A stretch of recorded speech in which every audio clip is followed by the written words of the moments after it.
Apakah wanita Kristen wajib memiliki rambut panjang? Jawabannya tidak sesederhana ya atau tidak. Tapi siapa sangka, perdebatan mengenai panjang rambut wanita ternyata sudah terjadi sejak zaman gereja mula-mula. Bahkan, Rasul Paulus secara khusus menyinggung soal ini dalam suratnya kepada jemaat di Korintus. Apakah ini hanya soal budaya? Atau adakah prinsip rohani di baliknya? Temukan jawabannya hanya di fakta Alkitab.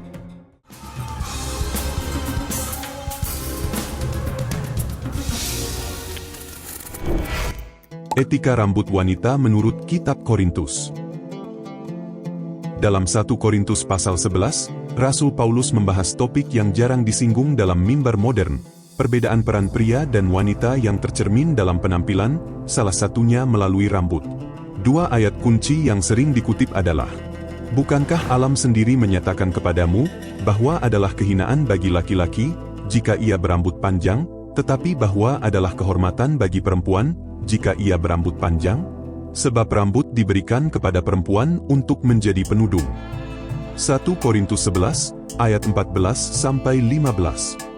Di pasal ini, Paulus tidak hanya membahas soal rambut, tetapi juga tentang tanda otoritas dan tata ibadah.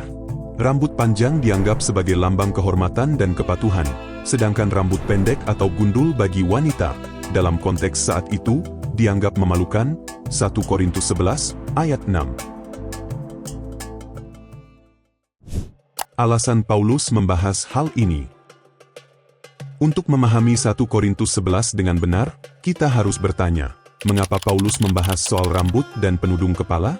Surat 1 Korintus ditulis kepada jemaat di kota Korintus, sebuah pusat dagang dan budaya yang kosmopolitan pada abad pertama.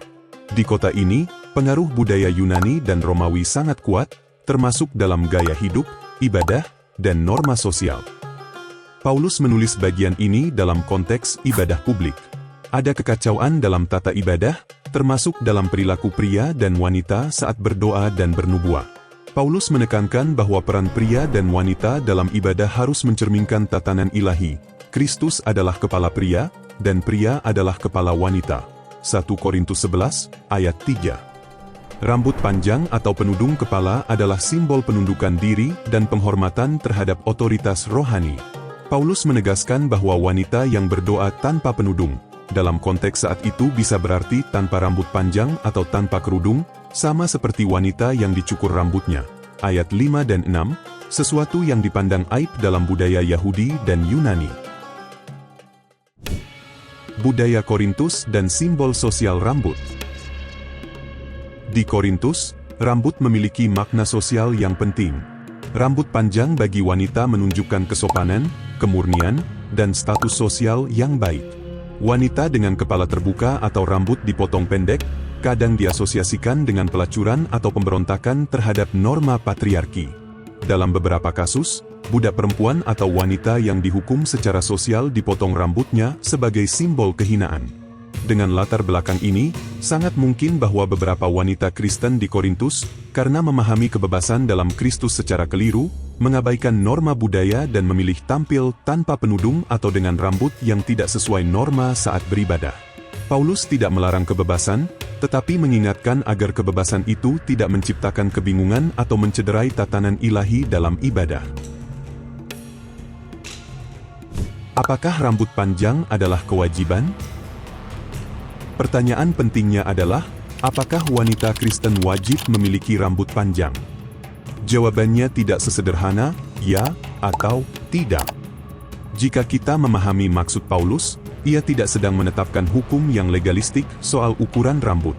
Ia justru berbicara tentang tata ibadah dan sikap hati yang hormat terhadap otoritas dan tatanan Allah. Paulus menggunakan argumen dari tatanan ilahi, 1 Korintus 11, ayat 3. Tradisi jemaat, ayat 2 dan 16. Kehormatan dalam budaya lokal, ayat 5, 6, dan 13.